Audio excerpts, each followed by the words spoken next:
देखिए दोस्तों, पहला क्वेश्चन क्या कह रहा है? पहला क्वेश्चन कह रहा है यदि 5 पेंसिलों का मूल्य 3 सही 3/4 है तो 2 पेंसिलों का मूल्य क्या होगा? तो हमको क्वेश्चन में क्या दिया दोस्तों कि 5 पेंसिलों का मूल्य, यानी कि ये 5 पेंसिल हमको दिया है और इन 5 पेंसिलों का मूल्य कितना दे रखा है? 3 सही 3/4 रुपए हमको दे रखा है। कि यानी कि कोई 5 पेंसिल है, उन 5 पेंसिलों का मूल्य 3 सही 3/4 रुपए हमको बता रखा है। तो पूछना क्या चाह रहा है अंत में कि 2 पेंसिलों का मूल्य क्या होगा? यही तो ईज़िली फाइंड आउट करवाना चाह रहा है, बिल्कुल यही करवाना चाह रहा है। तो हम क्या कर सकते हैं दोस्तों, हमको इसमें क्या करना होगा कि इसका आंसर बहुत जल्दी ले पाए। तो देखिए कि 5 पेंसिलों का मूल्य 3 सही 3/4 रुपए दे रखा है, यानी कि जो 5 पेंसिलें हैं इनका मूल्य हमको किस रूप में दे रखा है कि मिश्र भिन्न के रूप में हमको इनका मूल्य बता रखा है। तो पहले हम इस मूल्य को एक साधारण भिन्न के रूप में चेंज कर लेंगे। तो कैसे करेंगे? देखिए, बटे वाली संख्या को इससे गुना करेंगे और इसको जोड़ देंगे। तो देखिए 4 त्रिके 12, 12 और 3 15 और बटे वाली संख्या ऐसे कैसे? तो देखिए 4 त्रिके 12 और 3 15, तो लिख लेंगे कि 15 और बटे वाली संख्या 4 ऐसे कैसे आ जाती है। तो अब हम कह सकते हैं कि जब 3 सही 3/4 रुपए को हमने किस में बदल लिया? एक साधारण भिन्न में। तो क्या निकल कर आया? 15/4। तो अब ये बोल सकते हैं कि 5 पेंसिलों का मूल्य कितना है? 15/4 है। तो एक पेंसिल का मूल्य निकाल लेंगे। एक पेंसिल का मूल्य निकालने के बाद हमको पूछा क्या? 2 पेंसिलों का मूल्य। तो देखिए 5 पेंसिलों का मूल्य 15/4 है, तो एक पेंसिल का मूल्य कितना हो जाएगा? इस 5 से इसको कटा देंगे तो एक पेंसिल का मूल्य आ जाएगा, क्योंकि 5 पेंसिलों का मूल्य ये है। तो जब 5 से इसको कटा देंगे तो एक पेंसिल का मूल्य तो निकल कर आएगा। तो ठीक है, कटा लेते हैं। तो देखिए 5 एकम 5 और 5 तिरिके 15। तो देखिए ऊपर कितना है? 3 है और नीचे कितना है? 4। इधर तो क्या बच गया? 5 एकम 5, यानी कि एक बार में कटा है, बिल्कुल एक बार में कटा है।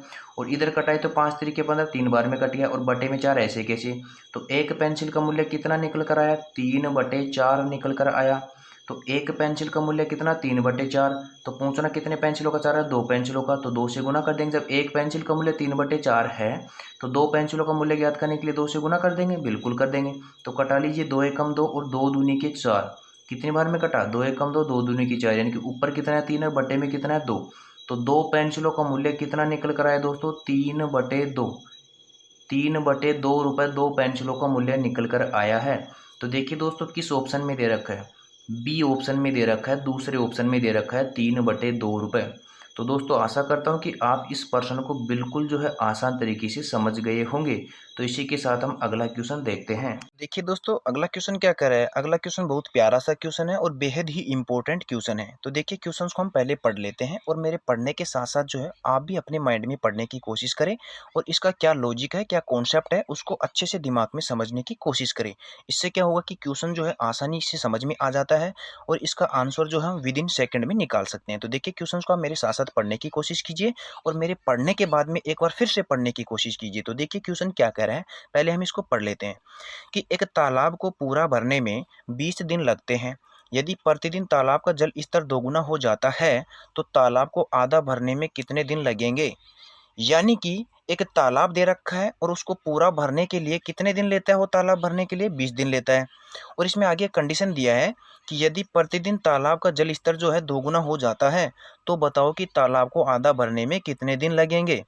तो देखिए दोस्तों, अगर हम इसमें जो कंडीशन दे रखी है उसको मानकर करेंगे तो हमारा आंसर सही निकलेगा, विद इन सेकेंडों में निकलेगा।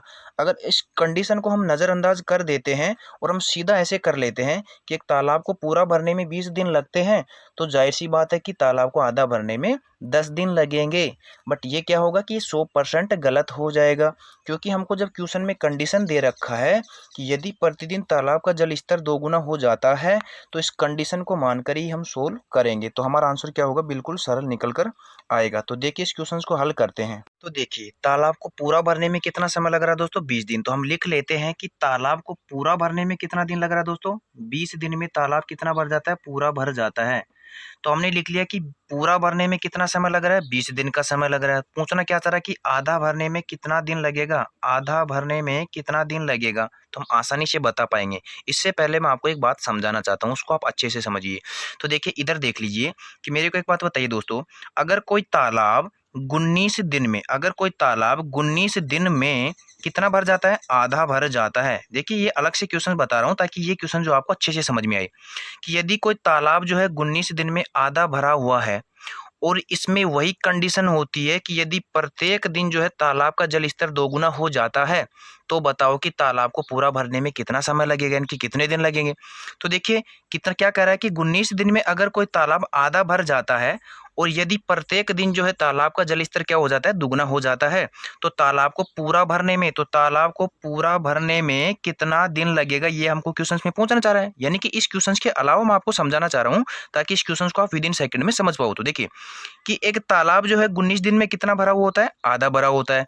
यदि इसमें भी यही कंडीशन दे रखा है कि यदि तालाब का जल स्तर जो है प्रत्येक दिन डबल हो जाता है, यानी कि दुगना हो जाता है, तो बताओ कि पूरा भरने में कितना समय लगेगा, यानी कि कितने दिन लगेंगे। यानी कि 19 दिन में आधा भरा है, आधा भरा का मतलब 50% भरा है, तो यानी कि उसको पूरा भरने में कितने दिन लगेंगे। पूरा भरने का मतलब कि 100% भरने में उसको कितने दिन लगेंगे यदि तालाब का जल स्तर प्रत्येक दिन डबल हो जाता है, यानी कि दुगना हो जाता है। तो मेरे को ये बताइए कि आज 19वें दिन में आधा भरा यानी कि 50% भरा है, तो प्रत्येक दिन में तालाब का जलस्तर दुगना हो जाता है, तो आने वाला प्रत्येक दिन यानी कि अगला दिन 20वां दिन ही तो होगा। कि यानी कि प्रत्येक दिन यदि तालाब का जलस्तर दुगना हो जाता है तो 19वें दिन के बाद कौन सा दिन आएगा, यानी कि 20वां दिन। अब 20वें दिन में जो तालाब का पानी था जितना भी था उसका डबल होना था, यानी कि दुगना हो जाना था। तो देखिए इससे पहले 19वें दिन कितना था, 50% भरा हुआ था, यानी कि आधा भरा हुआ था। तो जैसे ही हम एक दिन आगे जाएंगे तो तालाब का जलस्तर क्या हो जाना चाहिए, दुगना हो जाना चाहिए, जैसा क्वेश्चन कर रहा है वैसे।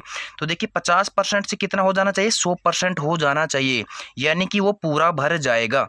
तो हम कह सकते हैं कि यदि कोई तालाब जो है 19 दिन में आधा भरा हुआ था और प्रत्येक दिन तालाब का जलस्तर दुगना हो जाता है, तो आगे आने वाले 20वें दिन में तालाब क्या हो जाएगा, पूरा भर जाएगा। तो हम कह सकते हैं कि वो तालाब पूरा कितने दिन में भर जाएगा दोस्तों, 20 दिन में भर जाएगा। तो अब देख लीजिए हमारा क्वेश्चन क्या कर रहा है। तो हमारा क्वेश्चन क्या कह रहा है कि एक तालाब को पूरा भरने में 20 दिन लगते हैं, तो बताइए कि उसको आधा भरने में कितने दिन लगेंगे। तो देखिए अगर तालाब 20 दिन में पूरा भर जाता है, यदि तालाब का जल स्तर प्रत्येक दिन दुगना हो जाता है, तो हम ये भी तो कह सकते हैं कि जब यदि तालाब का जल जो है प्रतिदिन डबल हो जाता है, यानी कि दुगना हो जाता है, तो प्रत्येक एक दिन पहले आधा भी तो रहा होगा, यानी कि प्रत्येक एक दिन पहले आधा रहा होगा, तभी तो प्रत्येक एक दिन बाद डबल हो जाता है। तो हम कह नहीं सकते कि यदि तालाब पूरा भरने में 20 दिन लगते हैं तो तालाब को आधा भरने में, यानी कि पूरा भरने का मतलब है कि 100% भरने में 20 दिन लगते हैं, तो तालाब को आधा भरने में कितने दिन लगेंगे, 19 दिन लगेंगे। यानी कि पूरा भरने में यानी कि 100% भरने में 20 दिन लग रहे हैं, तो आधा भरने में यानी कि 50% भरने में कितने दिन लगेंगे, 19 दिन लगेंगे। देखिए कैसे लगेंगे इस बात को भी आप समझ लीजिए कि यदि तालाब का जल स्तर आधा भरा हुआ है कितने दिन में, 19 दिन में, यदि तालाब का जल स्तर प्रत्येक दिन डबल हो जाता है, दुगना हो जाता है, तो फिर देखिए यदि तालाब का जल स्तर आज आधा है कौन से दिन में, 19वें दिन में, तो प्रत्येक दिन जल स्तर दोगुना हो जाता है, तो 19वें दिन के बाद आने वाला अगला दिन यानी कि 20वां दिन, ये प्रत्येक अगला दिन हो गया, और प्रत्येक दिन यानी कि प्रत्येक अगले दिन तालाब का जल स्तर दुगना हो जाता है। तो देखिए 19वें दिन में अगर 50% भरा यानी कि आधा भरा है, तो आने वाले अगले दिन में यानी कि प्रत्येक दिन में तालाब का जल स्तर दोगुना हो जाता है। तो देखिए 50 से 100% होगा कि नहीं होगा, डबल बिल्कुल होगा, क्योंकि क्वेश्चंस में कंडीशन दे रखा है कि प्रत्येक आने वाले दिन में तालाब का जो जल स्तर है वो डबल हो जाता है, यानी कि दोगुना हो जाता है। तो जैसे हम एक दिन आगे जाएंगे तो हमको तालाब का जल स्तर क्या करना पड़ेगा दोस्तों, डबल करना पड़ेगा, यानी कि दुगना करना पड़ेगा। यानी कि 19वें दिन अगर 50% भरा यानी कि आधा भरा है, तो अगले दिन यानी कि प्रत्येक दिन डबल हो जाता है, दुगना हो जाता है, तो 100% होगा कि नहीं होगा, बिल्कुल होगा। तो हम कह सकते हैं कि तालाब को आधा भरने में कितने दिन लगेंगे दोस्तों, 19 दिन लगेंगे। तो आशा करता हूं कि आप जो है इस प्रश्न को बिल्कुल और बेहद आसान तरीके से समझ गए होंगे।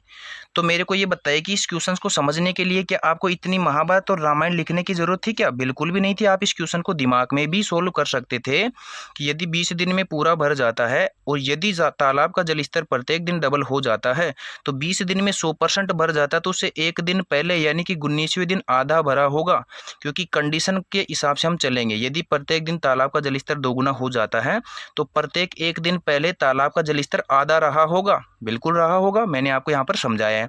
तो आशा करता हूँ कि आप समझ गए होंगे। तो इस क्वेश्चन का आंसर क्या आ जाएगा दोस्तों, 19 दिन में तालाब आधा भर जाएगा। तो देखिए इसी के साथ अगला क्वेश्चन देखते हैं। देखिए दोस्तों, अगला क्वेश्चन जो है बहुत ही इंपॉर्टेंट क्वेश्चन है, प्यारा सा क्वेश्चन है। आप क्वेश्चंस को अच्छे से पढ़ने की कोशिश करिए और इसका जो लॉजिक है, इसका जो कॉन्सेप्ट है, यानी कि क्या कहना चाह रहा है, इसको आप दिमाग में अच्छे से समझिए, ताकि क्वेश्चंस को आपको समझने में और इसका हल निकालने में विद इन सेकंड का भी समय न लगे। तो देखिए क्वेश्चंस क्या कह रहा है, उससे पहले मैं क्वेश्चंस को आपको पढ़ा देता हूँ। आप जो है मेरे साथ साथ जो है मन में पढ़ने की कोशिश करिए, और जब मैं पूरा क्वेश्चन पढ़ देता हूँ तो उसके बाद आप एक बार फिर से जल्दी से इस क्वेश्चन को पढ़ लेने की कोशिश करें। ऐसा करने से क्या होता है कि क्वेश्चन अच्छे से समझ में आता है और हमको इसका आंसर निकालने में विद इन सेकंड भी नहीं लगते हैं। तो देखिए दोस्तों, क्वेश्चन क्या कह रहा है कि एक परिवार में 3 पिता, 3 पुत्र, 2 पौत्र तथा 1 परपौत्र है, तो परिवार में कुल कितने सदस्य हैं? तो देखिए दोस्तों, हम इस परिवार में कुल कितने सदस्य हैं ये कैसे बता सकते हैं कि यानी हमको क्या दे रखा है, इसमें कंडीशन दे रखी है कि परिवार में 3 तो क्या है पिता है, और 3 क्या है पुत्र है, और 2 क्या है पौत्र है, और 1 क्या है परपौत्र है। तो हमको इसमें 3 तो पिता बनाने पड़ेंगे, और 3 ही क्या करने पड़ेंगे, पुत्र बनाने पड़ेंगे, और 2 पौत्र बनाने पड़ेंगे, और 1 परपौत्र बनाना पड़ेगा। तभी तो हम निकाल पाएंगे कि परिवार में कुल कितने सदस्य हैं। तो देखिए दोस्तों, इस क्वेश्चन को हम कैसे इजीली बना पाते हैं, तो हम कंडीशन को पहले क्या करेंगे, पूरी करेंगे। तो देखिए मैं कह सकता हूँ कि मेरे को 3 पिता पहले बनाने हैं, तो मैं कैसे 3 पिता बना सकता हूँ, तो देखिए कि मैंने कहा कि एक कोई डी नाम का व्यक्ति था। क्या कह दिया दोस्तों कि ये डी नाम का एक व्यक्ति था, इसका मैं एक पिता बना लेता हूँ। तो इसका पिता मैं कह सकता हूँ कि एक पिता था, इसका पिता था सी। तो यानी कि हमने एक पिता बना लिया, यानी कि डी नाम का एक व्यक्ति था, उसका एक पिता बना लिया, तो एक पिता हो गया।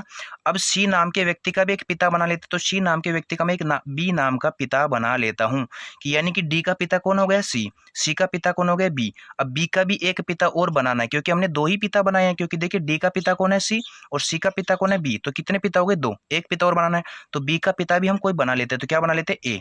तो अब देखिए हमने 3 पिता बना लिए कि नहीं बना लिए, बिल्कुल बना लिए। कैसे, देखिए कि डी का पिता कौन, सी, एक पिता हो गया।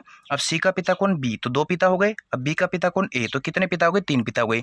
अब इन्हीं से हम 3 पुत्र भी बनाने हैं, हमको इनसे क्या बनाना है, 3 पौत्र भी बनाने हैं, पुत्र बनाने हैं, पौत्र नहीं, 3 पुत्र। तो देखिए 3 पुत्र बनाने हैं, तो देखिए ए का पुत्र कौन हो गया दोस्तों, बी, और बी का पुत्र कौन हो गया, सी, और सी का पुत्र कौन हो गया, डी। तो हम कह सकते हैं कि 3 पुत्र बना लिए कि नहीं बना लिए हमने। देखिए हमको कंडीशन के हिसाब से बनाना होगा, क्योंकि क्वेश्चन कह रहा है कि 3 पुत्र हैं, तो हमको 3 पुत्र भी तो बनाने हैं। तो देखिए ए का पुत्र कौन हो गया दोस्तों, बी, और बी का पुत्र कौन हो गया, सी, यानी कि 2 पुत्र हो गए। अब सी का पुत्र कौन है, डी, कितने पुत्र हो गए, 3 पुत्र हो गए। यानी कि हमने 3 पिता भी बना लिए और 3 पुत्र भी बना लिए। अब हमको 2 पौत्र और बनाने हैं, जैसा कि क्वेश्चन कह रहा है। तो देखिए कि ए का जो बेटा होगा उसका बेटा, यानी कि ए का जो बेटा है, अब ए का बेटा कौन है, बी, और बी का बेटा कौन है, सी। तो मेरे को बताइए कि ए के बेटे का बेटा ए का पौत्र होगा कि नहीं होगा, बिल्कुल होगा। कि यानी कि ए के बेटे का बेटा ए का क्या होगा, पौत्र होगा। यानी कि हमने एक पौत्र बना लिया, यानी कि ए का पौत्र कौन हो गया, सी। तो अब देखिए बी के बेटे का बेटा बी का पुत्र होगा कि नहीं होगा, बिल्कुल होगा। यानी कि जो बी का बेटा होगा उसका बेटा बी का क्या लगेगा, पौत्र लगेगा। तो हमने 2 पौत्र बनाए कि नहीं बनाए, इस कंडीशन के हिसाब से बिल्कुल बना लिए।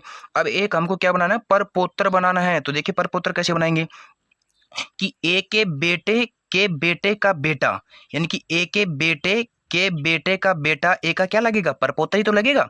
कि यानी कि ए के बेटे का बेटा, यानी कि ए का जो बेटा है उसका बेटा जो होगा उसका भी बेटा ए का क्या लगेगा, परपोत्र ही तो लगेगा। तो देखिए ए के बेटे का बेटा ए का क्या लगेगा, परपोत्र लगेगा। तो देखिए मेरे को आप ये बात बताइए कि इन 4 व्यक्तियों से ही हम क्या बना लिए, 3 तो पिता बना लिए, और 3 ही पुत्र बना लिए, और 2 पौत्र बना लिए, और 1 परपौत्र बना लिया। बना लिया कि नहीं बना लिया, बिल्कुल बना लिया। बना लिया कि नहीं बना लिया, हाँ या ना, बिल्कुल बना लिया। तो मेरे को एक बात बताइए कि इस कंडीशन से हमको क्या समझ में आता है कि इस परिवार में दोस्तों हिंदी पर ना जाएगी, मात्राओं पर ना जाएगी, परिवार में छोटी आएगी बड़ी, आपको क्वेश्चन समझना है। तो इस परिवार में हमको क्या समझ में आया कि इस परिवार में टोटल कितने सदस्य दोस्तों, 4 ही तो सदस्य निकल कर आए, ए बी सी डी, यानी कि 4 ही सदस्य तो है परिवार में।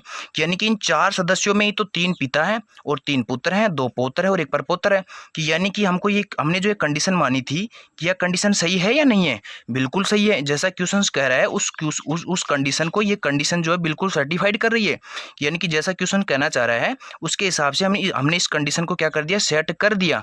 तो इसका मतलब है कि इस परिवार में कितने सदस्य हैं, 4 सदस्य हैं। तो दोस्तों आशा करता हूँ कि आप जो है इस प्रश्न को समझने में आपको बिल्कुल भी परेशानी नहीं आई होगी और आप बिल्कुल आसानी से समझ गए होंगे। अगर मेरे क्वेश्चन को समझाने का तरीका यानी कि मेरे जो ये क्वेश्चन का समझाने का आपको तरीका है ये अच्छा लगा है तो इसको ज़्यादा से ज़्यादा लाइक करें, सब्सक्राइब करना बिल्कुल भी ना भूलें और हाँ, दोस्तों के पास ज़्यादा से ज़्यादा शेयर करें ताकि वो भी जो है इन सभी प्रकार के क्वेश्चनों को अच्छे से कॉन्सेप्ट के साथ समझने की कोशिश कर सके और एग्जाम में अपना अच्छा स्कोर दे सके। तो दोस्तों मैं आशा करता हूँ कि आपको अगर मेरे समझाने का तरीका जो है प्रश्नों का वो अच्छा लगा है तो आप ज़्यादा से ज़्यादा इसको शेयर करेंगे, सब्सक्राइब तो बिल्कुल भी करना नहीं भूलेंगे और लाइक का बटन तो आप दबा दीजिए। तो देखिए इस प्रकार के आप क्वेश्चनों को समझने के लिए आपको कितना सेकंड लगा? देखिए मैंने समझाने के लिए आपको ज़्यादा से ज़्यादा 2 या 3 मिनट ले लिया, लेकिन आप मेरे समझाने के बाद इस क्वेश्चन का आंसर सिर्फ 2 से 4 सेकंड के अंदर दे सकते हैं दोस्तों। बिल्कुल दे सकते हैं 2 से 4 सेकंड के अंदर, ठीक है? तो आशा करता हूँ कि आप समझ गए होंगे। अगर क्वेश्चनों का समझाने का तरीका अच्छा लग रहा है तो सब्सक्राइब करना बिल्कुल भी ना भूलें और साथ ही साथ में लाइक करते रहिए दोस्तों। तो देखिए इसी के साथ अगला क्वेश्चन देखते हैं। देखिए दोस्तों अगला क्वेश्चन क्या कह रहा है? अगला क्वेश्चन बहुत ही इंपॉर्टेंट क्वेश्चन है और इसको आप अच्छे से समझने की कोशिश करिए दोस्तों। ऐसे क्वेश्चनों को आप करने में ज़्यादा से ज़्यादा बहुत समय ले लेते हैं, लेकिन आपको एक्स वाई जेड ये सब मानकर इन प्रकार के क्वेश्चनों को नहीं करना है दोस्तों। ये क्वेश्चन सिर्फ और सिर्फ आईक्यू बेस्ड क्वेश्चन होते हैं, आपके दिमाग के ऊपर आधारित क्वेश्चन होते हैं कि आप कितना जल्दी इनके बारे में सोच सकते हैं और इनका क्या कॉन्सेप्ट है, क्वेश्चन क्या कहना चाह रहा है। अगर आप इस क्वेश्चन को पढ़ेंगे अच्छे से तो आपको ये समझ में आएगा। तो देखिए आप मेरे साथ इस क्वेश्चन को पढ़िए दोस्तों, फिर इसी के बेस पर एक अगला क्वेश्चन और करवाऊंगा, यानी कि इसी के आधार पर एक अगला क्वेश्चन और करवाऊंगा, लेकिन वो क्वेश्चन कुछ डिफरेंट रहेगा। लेकिन इस क्वेश्चन का जो लॉजिक आपको समझ में आ जाएगा, यानी कि इसका जो तरीका है, यानी कि इसकी जो ट्रिक है वो आपको समझ में आ जाएगी। तो अगले क्वेश्चन को तो आप बिल्कुल विद इन सेकंड में बना दोगे, बिल्कुल बना दोगे। तो देखिए क्वेश्चन क्या कर रहा है, क्वेश्चन को मेरे साथ साथ पढ़ने की कोशिश करिए कि एक बाड़े में कुछ चूहे व कबूतर हैं, उसमें कुल सिर गिने तो 21 होते हैं तथा पैर गिने तो 68 होते हैं। तो बताओ बाड़े में चूहे कितने हैं? तो हमको इस प्रश्न में क्या पूछा है कि चूहों की संख्या कितनी है। हमको इस क्वेश्चन में ये भी पूछ सकता था कि कबूतरों की संख्या कितनी है, यानी कि ऐसा क्वेश्चन हमको देकर और इसमें कुछ कंडीशन देकर, कैसी कंडीशन कि सिर गिने तो 21 हैं तथा पैर गिने तो कितने हैं, 68 हैं। तो फिर हमको कुछ भी पूछ सकता है, या तो कबूतरों की संख्या पूछ सकता है या फिर चूहों की संख्या। जो भी क्वेश्चन में जिक्र होगा जिन भी 2 जानवरों को, उनमें से किसी की भी संख्या हमको पूछ सकता है दोस्तों। तो देखिए एक बार क्वेश्चन को फिर पढ़ लीजिए ताकि अच्छे से समझ में आ जाए कि एक बाड़े में कुछ चूहे व कबूतर है, उसमें कुल सिर गिने तो 21 होते हैं तथा पैर गिने तो 68 होते हैं। तो बताओ बाड़े में चूहे कितने हैं? तो देखिए दोस्तों ऐसा जब भी क्वेश्चन आपको एग्जाम में मिले तो आपको क्या करना होगा, हमेशा क्वेश्चंस को पढ़ लेना होगा और फिर अंत में क्या करना होगा कि आपको देखना होगा कि इस क्वेश्चन में पैरों की संख्या कितनी दे रखी है।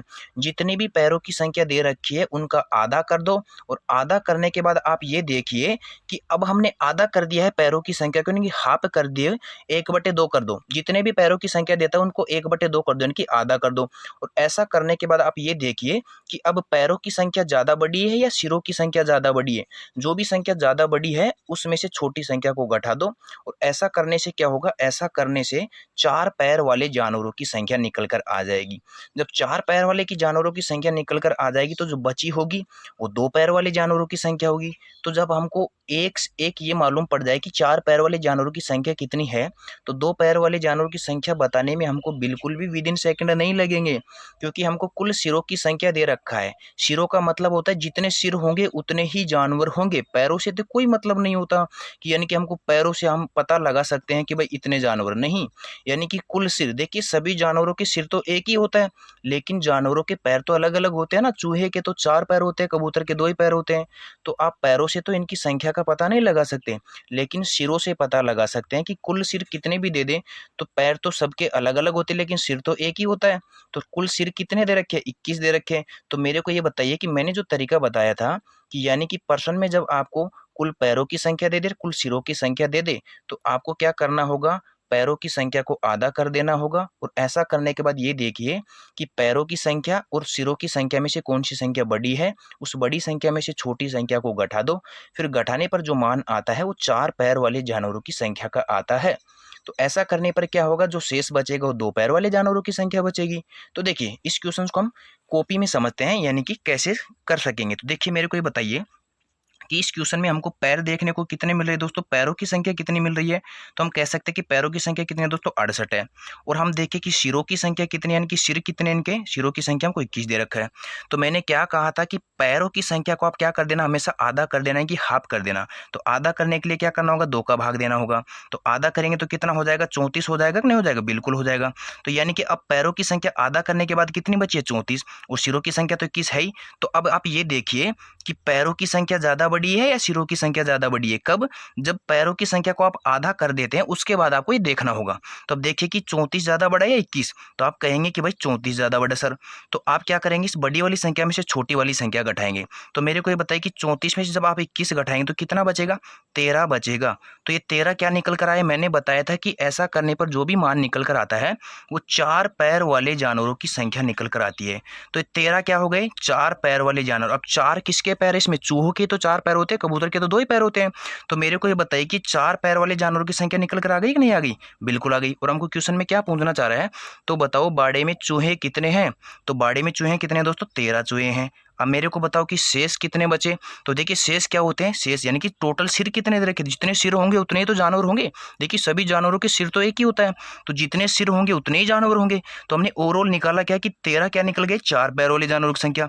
तो 13 जब 4 पैर वाले जानवरों की संख्या निकल गई, तो मेरे को बताओ कि 21 में से जब 13 जो है 4 पैर वाले जानवरों की संख्या निकल गई, तो 21 में से 13 निकल गई तो बचा कितना, 8 ही तो बचा।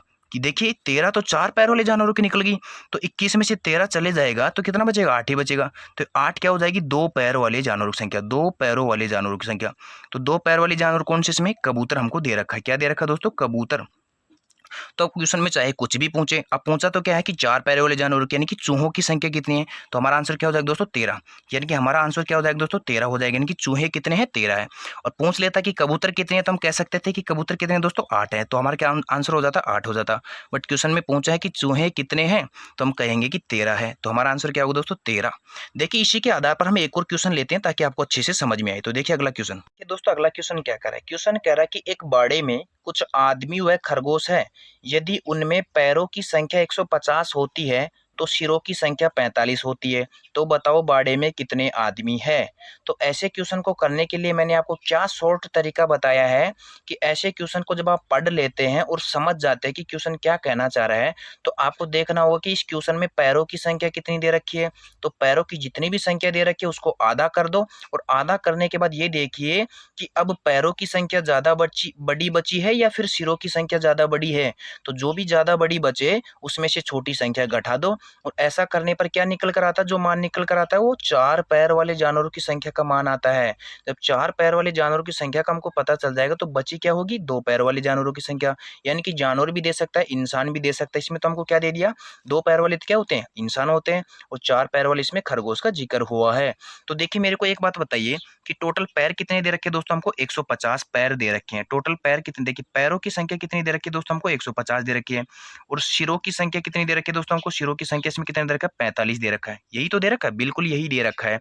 तो मेरे को एक बात बताइए कि जो पैरों की संख्या इसका हम आधा करेंगे, बिल्कुल करेंगे। तो इसका आधा कर लीजिए, तो 150 का जब हम आधा करेंगे तो कितना निकल कर आएगा दोस्तों, 75 निकल कर आएगा।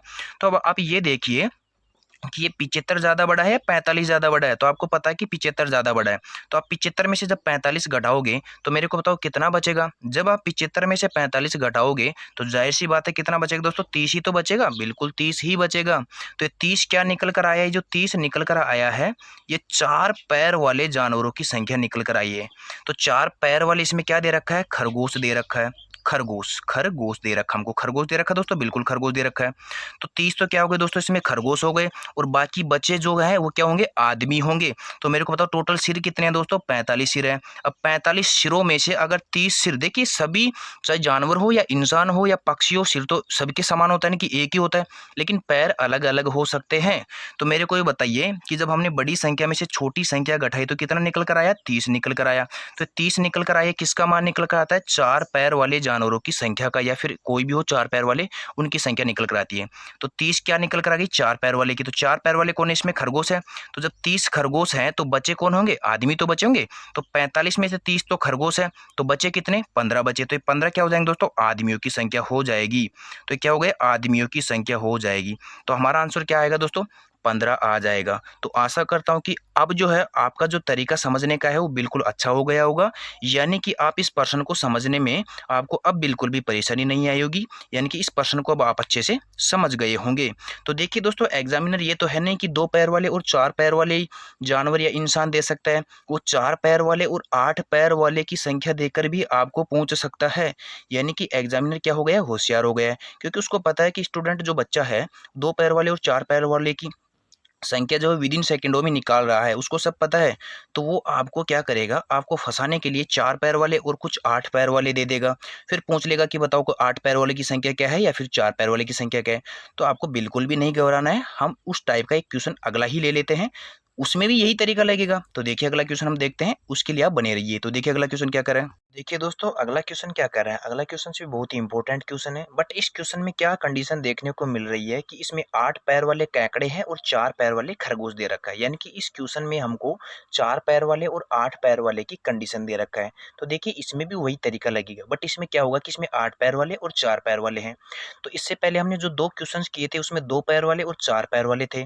तो हमने क्या किया करते थे, उस क्वेश्चन में पैर वाले की संख्या देखते थे और उसका 1/2 कर देते, यानी कि आधा कर देते, हाफ कर देते थे। लेकिन इसमें 8 पैर वाले और 4 पैर वाले का जिक्र हो रहा है, तो इसमें हम पैरों की संख्या को देखकर उसका 1/4 कर देंगे, चौथा हिस्सा कर देंगे। क्योंकि इससे पहले हमने जो 2 क्वेश्चंस किए थे हमने उसका 1/2 हिस्सा कर देते, यानी कि दूसरा हिस्सा कर देते थे कि नहीं कर देते थे, पैर वाली संख्या का बिल्कुल कर देते थे। यानी कि जितने पैर हुआ करते थे उसका 1/2 यानी कि दूसरा हिस्सा, यानी कि आधे कर देते थे। पैरों की जितनी भी संख्या हुआ करती थी उसको क्या कर देते थे, आधे कर देते थे। तो जब अगर आपको 8 पैर वाले और 4 पैर वाले की संख्या देकर अगर क्वेश्चंस पूछा जाता है, तो इसमें आपको पैरों को कितना करना होगा, 1/4 यानी कि चौथा हिस्सा कर देना होगा पैरों को। फिर क्या करना पड़ेगा कि जो बड़ी संख्या होगी उसमें से छोटी संख्या को घटा देंगे, और जो मान निकल कर आएगा वो क्या निकल कर आएगा, ज्यादा पैर वालों का। क्योंकि इससे पहले जो 2 क्वेश्चंस किए थे उसमें ऐसा करने पर क्या निकल कर आता था, ज्यादा पैर वालों का तो निकल कर आता था, यानी कि 4 पैर वालों का। तो इसमें ऐसा करने पर ज्यादा पैर वालों का इसमें भी निकल कर आएगा, बट इसमें ज्यादा पैर वाले कौन होंगे, केकड़े होंगे, इनके 8 पैर वालों की संख्या निकल कर आएगी। तो देखिए क्वेश्चन क्या कह रहा है कि एक पिंजरे में 8 पैरों के केकड़े तथा खरगोश हैं। यदि पैर गिनते हैं तो 100 तथा सिर गिनते हैं तो 20 होते हैं। तो बताओ केकड़े कितने हैं। तो मेरे को ये बताइए दोस्तों, इसमें हमको जो है पैरों की संख्या कितनी दे रखी है। देखिए हम पैरों की संख्या देखें तो इस प्रश्न में हमको पैरों की संख्या कितनी दे रखी है दोस्तों, 100 दे रखी है। और हम सिरों की संख्या देख ले तो सिरों की संख्या हमको कितनी दे रखी है दोस्तों, 20 दे रखी है। तो वही करना है कि पैरों की संख्या को देखो, बट इसमें 8 पैर वाले और 4 पैर वाले का जिक्र हो रहा है, तो अब इसमें 2 का भाग नहीं देंगे, यानी कि आधा नहीं करेंगे, अब इसका चौथा हिस्सा करेंगे, यानी कि 4 का भाग देंगे। तो 4 का भाग दे लीजिए, 4 से जब 100 को कटाएंगे तो कितनी बार कटेगा दोस्तों, 25 बार में कटेगा। अब वही तरीका लगा दो कि जो बड़ी संख्या है उसमें से छोटी संख्या घटा, तो बड़ी कौन सी है, 25 है। 25 में से आप 20 को घटाओगे तो कितना बचेगा दोस्तों, 5 बचेगा। और ये जो 5 बचेगा क्या बचेगा, ज्यादा पैर वालों की संख्या बचेगी, यानी कि इनमें क्या निकल कर आए, केकड़ों की संख्या, केकड़ों की संख्या, यानी कि 8 पैर वालों की संख्या निकल कर आएगी, 8 पैरों वालों की संख्या निकल कर आएगी। अब मेरे को ये बताइए कि इस 20 सिरों में से 5 सिर यानी कि 5 संख्या किसकी निकल कर आ गई, केकड़ों की संख्या निकल कर आ गई। तो मेरे को बताइए कि 20 में से अगर 5 संख्या केकड़ों की निकल कर आ गई, तो जो शेष 15 बचेगी वो किसकी बचेगी, खरगोश की तो बचेगी दोस्तों, खरगोश की बचेगी, बिल्कुल खरगोश की बचेगी। क्योंकि मेरे को एक बात बताइए कि जब हमने पैर देखे तो 100 थे, सिर और सिर देखे तो 20 थे, तो हमने पैरों को क्या कर लिया, 1/4 कर लिए, तो कितना निकल कर आया, 25। अब बड़ी संख्या ये है, छोटी संख्या है, तो बड़ी में से जब छोटी को घटाएंगे तो जो मान निकल कर आएगा ज्यादा पैरों वाला का निकल कर आएगा। तो इसमें ज्यादा पैर कितने से कितने हैं, 8 पैर वाले केकड़ों की बात कर रहा है। तो देखिए 5 जो निकल कर आया है वो तो क्या हो गए, केकड़े हो गए। अब जब 5 20 में से 5 निकल गए केकड़े, तो शेष बचे खरगोश। तो खरगोशों की संख्या कितनी बचेगी, 15 ही तो बचेगी, क्योंकि सिर तो सभी के समान होते हैं ना। जब 20 सिरों में से यानी कि 20 संख्या में से 5 संख्या में केकड़े निकल गए, तो बचे जो 15 होंगे वो क्या हो गए, खरगोश होंगे। तो हमको क्वेश्चंस में क्या पूछा दोस्तों, तो बताओ केकड़े कितने हैं। तो हम कह सकते हैं कि इसमें केकड़े कितने हैं दोस्तों, 5। 5 क्या है, केकड़े हैं। 5 क्या है दोस्तों, केकड़े हैं। ठीक है, तो हमारा आंसर क्या हो जाएगा दोस्तों, 5 केकड़े हैं। तो देखिए इसी के साथ हम इसी प्रकार का एक क्वेश्चन ले लेते हैं, 4 पैर वाले और 8 पैर वाला, ताकि आपको ये क्वेश्चन जो है इसका लॉजिक जो अच्छे से समझ में आए। तो देखिए अगला क्वेश्चन क्या कह रहा है। देखिए दोस्तों अगला क्वेश्चन क्या कह रहा है, क्वेश्चन कह रहा है कि एक पिंजरे में 8 पैरों के केकड़े तथा चूहे हैं। यदि पैर गिने तो 140 होते हैं और सिर गिनने पर 30 होते हैं, तो बताओ पिंजरे में कितने चूहे हैं। यानी कि अब हमको क्या पूछा, इसमें 4 पैर वाले की संख्या पूछी है। तो हमको क्या करना होगा, इसमें पैरों की संख्या को देखना होगा और उसका चौथा हिस्सा कर देना होगा, क्योंकि इसमें भी 4 पैर वाले और 8 पैर वाले का जिक्र हो रहा है, तो हमको चौथा हिस्सा करना होगा। तो देखिए क्वेश्चन में हमको पैरों की संख्या कितनी दे रखी है दोस्तों, पैरों की संख्या कितनी दे रखी है दोस्तों, हमको 140 दे रखी है। और सिरों की संख्या कितनी दे रखी है दोस्तों, सिर जो है हमको कितने दे रखे हैं दोस्तों, 30 दे रखे हैं। तो आप क्या करोगे कि पैरों की संख्या को देखोगे और 4 का भाग दोगे, यानी कि चौथा हिस्सा करोगे। तो देखिए 4 का भाग दे लीजिए। तो जब 4 का भाग दोगे तो कितने बार में कटेगा, देखिए 4 त्रिके 12, 3 बार में कट गया, 14 में से 12 गए तो 2 बचेगा, यानी कि यहाँ पर 2 बच गया। और 4 पंजो 20, यानी कि 35 बार में कटेगा कि नहीं कटेगा, बिल्कुल कटेगा। यानी कि जब हम 140 को 4 से कटाएंगे तो 35 बार में कटेगा। अब देखिए कि अब पैरों की संख्या निकल कर कितनी आ गई, 35, और सिरों की संख्या कितनी है, 30। तो मेरे को ये बताया कि बड़ी संख्या कौन सी है, 35 है ना। अब 35 में से छोटी संख्या घटाएंगे, यानी कि 35 में से जब 30 घटाएंगे तो कितना निकल कर आएगा दोस्तों, 5 निकल कर आएगा। तो ये 5 क्या होंगी, ज्यादा पैर वालों की संख्या, ज्यादा पैर वालों की संख्या। यानी कि जब हम ये तरीका लगा रहे हैं तो इस तरीके से हमेशा ज्यादा पैर वालों की संख्या आती है। तो यानी कि 5 क्या होंगे, कैकड़े होंगे। क्या होंगे दोस्तों, 5 कैकड़े हो जाएंगे। तो जब 30 में से 5 कैकड़े हो गए तो इसमें दूसरा कौन सा जानवर दे रखा दोस्तों, चूहा दे रखा है। तो 30 सिरों में से यानी कि 5 सिर, यानी कि सिर सभी के समान होते हैं।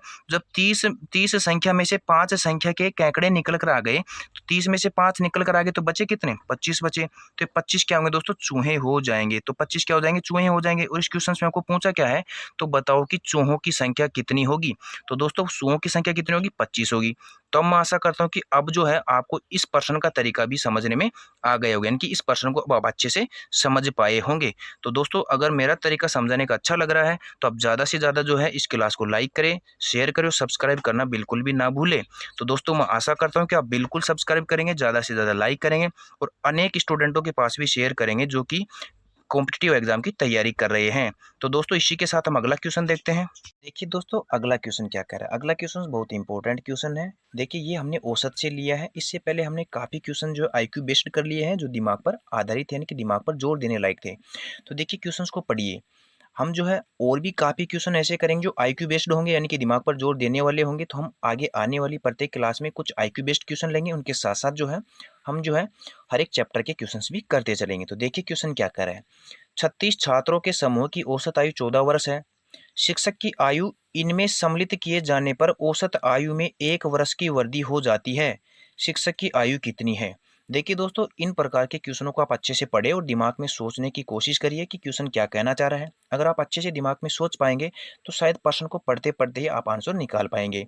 बट अगर आप नहीं भी सोच पा रहे हैं तो मैं आपको समझाऊंगा। देखिए कैसे, क्वेश्चन को फिर से दोबारा पढ़िए कि 36 छात्रों के समूह की औसत आयु 14 वर्ष है। शिक्षक की आयु इसमें सम्मिलित किए जाने पर औसत आयु में 1 वर्ष की वृद्धि हो जाती है। तो शिक्षक की आयु कितनी है।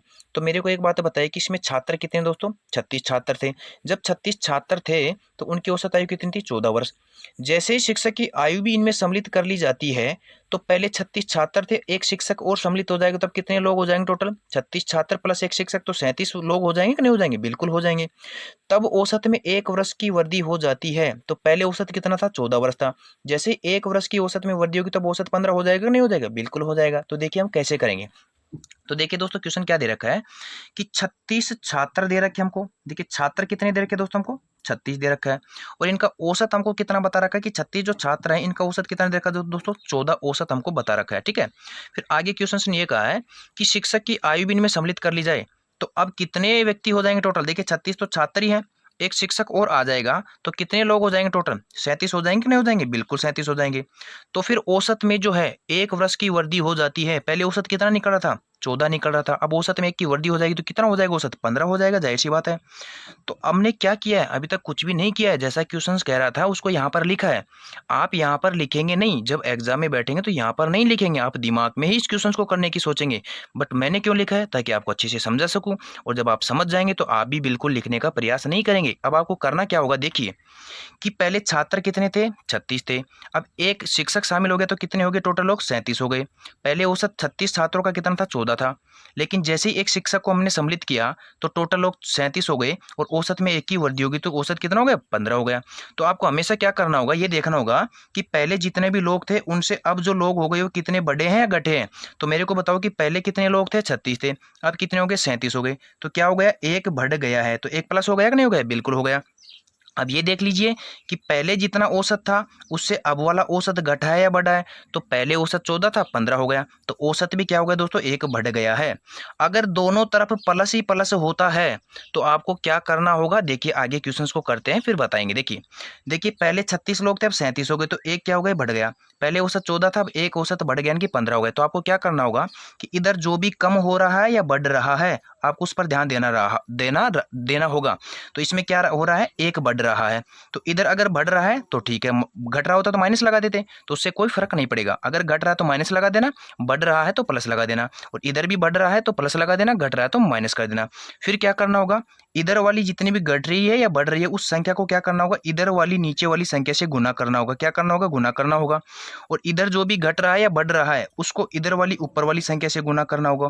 और ऐसा करने पर क्या करना होगा, अगर दोनों तरफ प्लस ही प्लस है तो ऐसा करने पर आपको क्या करना होगा, दोनों संख्याओं को आपस में जोड़ देना होगा। कैसे, देखिए कि इधर जो अंतर आया था क्या होता है, प्लस में, यानी कि बड़ी थी, तो एक को जब हम 15 से गुना करेंगे तो कितना होगा दोस्तों, 15 ही रहने वाला है। और इधर 14 से 15 हो गया था, यानी कि एक बड़ा था, तो इधर एक को हम किससे गुना करेंगे, इधर वाली ऊपर वाली संख्या से। तो इस एक को जब हम 36 से गुना करेंगे तो कितना रहने वाला है दोस्तों, 36 रहने वाला है। तो अब आपको करना क्या होगा, आपको सिर्फ प्लस ही करना होगा, क्योंकि इधर भी प्लस हुआ था, इधर भी प्लस हुआ था, यानी कि 36 से 37 हुआ तो प्लस हुआ, इधर 14 से 15 यानी कि प्लस हुआ है। तो जब दोनों तरफ प्लस ही प्लस हो रहा है तो आपको क्या करना होगा, इनको जोड़ देना होगा, और वही क्या होगा, हमारा आंसर होगा। देखिए देखिए दोस्तों, 5 में 6 को जोड़ेंगे कितना होगा, 5 से 11 हो जाएगा। एक क्या गई दोस्तों, कैरी गई, बिल्कुल गई। अब 3 और 1 4, और 4 में कैरी जोड़ देंगे कितना हो जाएगा दोस्तों, 5 हो जाएगा। तो हमारा आंसर कितना निकल कर आ जाएगा, 51 निकल कर आ जाएगा। और क्वेश्चन क्या पूछना चाह रहा है दोस्तों, हमको क्वेश्चन ये पूछना चाह रहा है दोस्तों कि शिक्षक की आयु कितनी है। तो शिक्षक की आयु कितनी हो जाएगी दोस्तों, शिक्षक की आयु कितनी हो जाएगी दोस्तों, 51 वर्ष हो जाएगी। ठीक है, यही हमारा आंसर हो जाएगा। तो देखिए दोस्तों, इसमें क्या ट्रिक है, ट्रिक यही है कि देखिए पहले 36 छात्र थे तो औसत कितना था, 14 था। अब जैसे ही एक शिक्षक को सम्मिलित कर लिया या किसी भी व्यक्ति को सम्मिलित कर लेता, शिक्षक की बजाय ऐसे कह देता कि एक व्यक्ति और आ गया, तो भी व्यक्ति आ गया या शिक्षक आ गया, बात तो एक ही है। यानी कि एक क्या हो गया, वृद्धि होगी, तो 37 हो गया संख्या लोगों की। तो फिर क्या हो गया, औसत में 1 वर्ष की वृद्धि होगी, यानी कि पहले 14 औसत 14 था, अब 15 हो गया। ऐसा करने के बाद आपको ये देखना होगा कि इधर से पहले जो लोग थे उससे बड़ा है तो बढ़ा दिया, और इधर से औसत बढ़ा है तो बढ़ा दिया। अगर यहाँ घट जाता, देखिए हमारा ओवरऑल आंसर क्या निकल कर आया, 51 वर्ष। लेकिन आपको बता दूं, अगर इधर 36 था और इधर 35 हो जाता, यानी कि 36 लोग थे पहले और एक व्यक्ति चला जाता, तो औसत यानी कि अब कितने लोग बच जाते, 35 ही बच जाते। तो इधर किसका चिन्ह लगाते, माइनस का। जब इधर माइनस हो जाता और इधर 14 से 15 ही हो जाता तो क्या होता, एक तरफ माइनस आ जाता और एक तरफ प्लस आ जाता। तो माइनस प्लस क्या होता है, हमेशा माइनस होता है। तो बड़ी वाली संख्या में से छोटी वाली संख्या घटा देते। कैसे, कि देखिए 36 और 15 आया था गुना करने पर, तो जो बड़ी वाली संख्या 36 थी और छोटी वाली 15 थी, तो बड़ी वाली इसमें से छोटी वाली घटा देते। क्योंकि एक तरफ माइनस होता, चाहे माइनस इधर आए या फिर इधर आए, यानी कि एक तरफ माइनस एक तरफ प्लस आए। जब भी प्लस माइनस की कंडीशन दिखे तो आपको माइनस करना है, दोनों तरफ प्लस ही प्लस हो तो प्लस करना है, और माइनस ही माइनस दोनों तरफ हो तो भी प्लस करना है। बट जब डिफरेंट चिन्ह आ जाए, एक तरफ माइनस एक तरफ प्लस, तभी आपको माइनस करना है। दोनों तरफ सेम सेम आ जाए चिन्ह, अगर इधर भी माइनस का होता इधर भी माइनस का होता तो भी आपको क्या करना होता, प्लस ही करना होता। अगर इधर प्लस का है इधर प्लस का है तो प्लस करेंगे, इधर माइनस का है इधर माइनस का है तो भी प्लस ही करेंगे, एक तरफ माइनस का एक तरफ प्लस का तो फिर माइनस करना है। तो दोस्तों, अब आपको समझ में आ गया होगा। इसी के आधार पर हम एक अगला और क्वेश्चन लेते हैं। अब कई स्टूडेंट ये सोच रहे होंगे कि भाई ऐसा क्वेश्चन भी एग्जाम में आता है, भाई ये एग्जाम में ही आता है, अगर इसके ऊपर लिखा नहीं हुआ है कि भाई किस एग्जाम में आया हुआ है तो क्या एग्जाम में नहीं आता। यही क्वेश्चन एग्जाम में आते हैं, इधर से उधर पूछे जाते हैं। और ये क्वेश्चन हाल फिलहाल 2020-21 का क्वेश्चन है, इससे पहले भी 2010 में 12 में खूब पूछे गए इस प्रकार के क्वेश्चन, और अब लगातार आगे पूछे भी जाएंगे। तो आपको देखिए कितना शानदार तरीका बताया हूं दोस्तों। तो देखिए इसी के साथ हम इसी तरीके से एक अगला क्वेश्चन और देखते हैं कि दोस्तों अगला क्वेश्चन क्या कह रहा है। तो देखिए अगला क्वेश्चन कह रहा है कि एक परिवार में पिता तथा माता की औसत आयु 35 वर्ष है। तो पिता और माता यानी कि दो व्यक्ति, और इनकी औसत आयु कितनी दे रखा है, 35 वर्ष दे रखा है। आगे क्या कंडीशन है पढ़ लीजिए। पिता माता तथा उनके एकमात्र पुत्र की औसत आयु कितनी है, 27 वर्ष है। अब कितने व्यक्ति हो गए, 3 व्यक्ति हो गए, क्योंकि एकमात्र पुत्र भी तो आ गया उनका, अब 3 व्यक्ति हो गए। तो 3 व्यक्तियों की औसत आयु कितनी बता रहा है, 27 वर्ष बता रहा है। तो अंत में पूछा क्या है, पुत्र की आयु कितनी है। तो देखिए वही क्वेश्चन है, बट इसमें थोड़ा घुमा दिया। तो घुमाने से आपको बिल्कुल नहीं घूमना है, जो मैं तरीका बताऊंगा सब में लगेगा। तो देखिए क्वेश्चन को क्या कर रहा है, क्वेश्चन एक परिवार में पिता तथा माता यानी कि दो व्यक्ति है, उनकी औसत आयु कितनी है दोस्तों, यानी कि एक तो पिता है और एक माता है। तो कितने व्यक्ति हो गए, दो व्यक्ति हो गए। दोनों व्यक्ति को औसत आयु कितनी दे रखा, 45। तो देखिए दो व्यक्तियों की हमको औसत आयु कितनी दे रखा दोस्तों, 35 वर्ष दे रखा है। जैसे ही उनके साथ एक मात्र का पुत्र भी शामिल हो जाता है तो उनकी औसत आयु कितनी हो जाती है? 27 वर्ष हो जाती है। यानी कि एक तो माता था, एक पिता था और एक मात्र पुत्र वो सम्मिलित हो गया, तो फिर कितने व्यक्ति हो गए? 3 व्यक्ति हो गए ना। तो इससे आपको घबराना नहीं है। तो देखिए अब 3 व्यक्ति हो गए, तो अब औसत आयु कितनी होगी? 27 वर्ष हो गई। बस अब क्या करना है, वही तरीका देखिए कि पहले 2 व्यक्ति थे, अब 3 व्यक्ति हो गए, तो व्यक्तियों में कितने का अंतर हो गया? यानी कि बढ़ गया, बढ़ रहा है, घट रहा है? बढ़ रहा है। तो देखिए एक बढ़ गया, बिल्कुल बढ़ गया, तो ये प्लस कर लेंगे। अब देखिए पहले औसत कितना था? 35 था, अब औसत कितना है? 27 है। घट रहा है, बढ़ रहा है? घट रहा है। तो देखिए 35 से 27 होने में कितना कम हो गया? तो दोस्तों हम कह सकते हैं कि 35 से 27 होने में 8 की कमी होगी। दोस्तों प्लस नहीं होगा, 8 की क्या हो गई? कमी हो गई। तो हमने देखा कि व्यक्तियों की संख्या पहले 2 थी, 2 से अब 3 हो गई, तो इसका मतलब 1 व्यक्ति बढ़ गया है। अब बढ़ा कौन है? उनका एकमात्र पुत्र, ठीक है। तो देखिए पहले औसत कितना था? 35 था, अब औसत क्या हो गया दोस्तों? 27 हो गया। तो हम कह सकते हैं कि पहले 35 था तो अब 27 हो गया, यानी कि कितना घट गया? 8 घट गया। बस अब क्या है, वही कंडीशन कि इधर वाला जो भी अंतर है उस अंतर को इधर वाली नीचे की संख्या से गुना करना है और इधर वाला जो भी अंतर है उसको इधर वाली ऊपर वाली संख्या से गुना करना है। फिर क्या करना होगा? दोनों एक तरफ प्लस का आ गए, एक तरफ माइनस का आ गए, तो क्या करना होगा? बड़ी वाली संख्या में छोटी वाली संख्या घटा देंगे, यानी कि दोनों तरफ माइनस प्लस का चिन्ह आ जाता है, एक तरफ माइनस का, एक तरफ प्लस का। तो क्या करना होगा? हमेशा घटाना होगा। तो देखिए कि इस प्लस के 1 को इधर गुना करेंगे, 27 को कितना रहने वाला है? 27 ही रहने वाला है। और इस माइनस के 8 को उधर गुना करेंगे तो कितना हो जाएगा दोस्तों? माइनस के 16 हो जाएंगे कि नहीं हो जाएंगे? बिल्कुल हो जाएंगे, यानी कि 8 दूनी के 16, यानी कि माइनस का 8 है, तो 8 को 2 से गुना करेंगे कितना हो जाएगा? 16 हो जाएगा। तो देखिए इसको हल करेंगे तो क्या होगा? माइनस का 16 और प्लस का 27, यानी कि प्लस का 27 बड़ी संख्या है और माइनस संख्या 16 छोटी है। तो जब भी प्लस और माइनस का चिन्ह देखने को मिले दोनों तरफ, कोई भी एक तरफ माइनस एक तरफ प्लस, तो आपको हमेशा घटाना होगा बड़ी वाली संख्या में से। तो मेरे को ये बताइए कि 27 में से अगर हम क्या करेंगे? 16 घटाएंगे तो कितना बचेगा? 11 ही तो बचेगा। तो ये 11 क्या हो जाएगा दोस्तों? हमारा आंसर आ जाएगा। पूछना क्या चाह रहा है क्वेश्चन में? क्वेश्चन में ये पूछ रहा था पुत्र की आयु कितनी है, तो पुत्र की आयु कितनी हो जाएगी दोस्तों? 11 वर्ष हो जाएगी। अब देखिए इससे पहले आप सोच रहेंगे, उससे पहले जो मैंने क्वेश्चंस करवाए थे कि भाई एग्जाम में आएगा नहीं आएगा, तो ये क्वेश्चंस आया हुआ है या नहीं आया हुआ? इसमें तो एसएससी परीक्षा 2010 लिखा हुआ है, लेकिन यही क्वेश्चन 2020-21 में भी जो काफी एग्जाम लगे उनमें आ गए हैं, आगे भी पूछे जाएंगे। तो इसमें ये नहीं देखिए कि भाई क्वेश्चंस पे कुछ लिखा नहीं हुआ तो इसका मतलब आया नहीं है। देखिए कितना शानदार तरीका मैं आपको बता रहा हूँ इन क्वेश्चनों के लिए। तो आप इस तरीके को हमेशा के लिए याद रखिए, इस तरीके को आप हर एक प्रकार के क्वेश्चन में लगा सकते हैं, ठीक है। तो इसी के साथ हम एक अगला क्वेश्चन और देखते हैं जो कि कुछ अलग डिफरेंट होगा, उसमें भी यही तरीका लगाएंगे। तो देखिए अगला क्वेश्चन।